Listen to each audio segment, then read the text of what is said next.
So you might be considering purchasing the nice power supply, but don't know exactly how it works. So in this video, I'm going to show you step by step how to connect it from the front and the back and show you how to adjust the voltage and amperage. So let's get to it.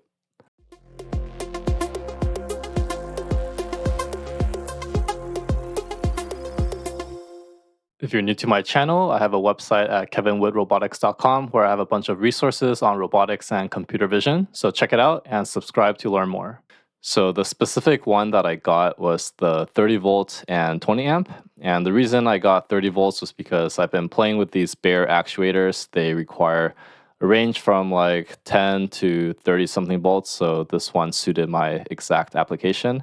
And 20 amps because I plan to drive 6 motors, and the total amperage and power consumption is going to be somewhere under that. So I chose enough power to supply all of my 6 motors. Okay, so depending on what you're doing, go ahead and choose the specific voltage and amperage that will meet your requirements. But I'll go ahead and leave a link down below if you want to check out this specific power supply that I'm testing out today.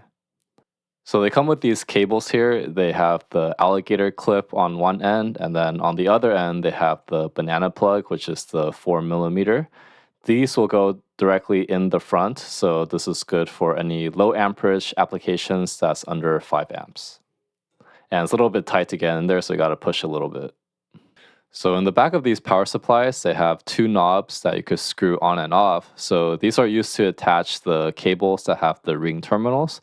And the reason why you might want to use these is because the front has a 5 amp cap, but in the back, you could use any amperage that's higher than 5 amps up to the rated amperage. In our case, is going to be 20 amps. So you got to press the power button to turn it on. And to adjust it, you could click on the voltage knob and turn it. And every time you click it, you get to control the different units. So depending on how quickly you want to change it, you could do the same for the current. Press on the knob and turn it. It'll change like the different decimal places. And once you have your voltage and amperage set correctly, you could go ahead and press the output button. So this will actually start outputting the voltage.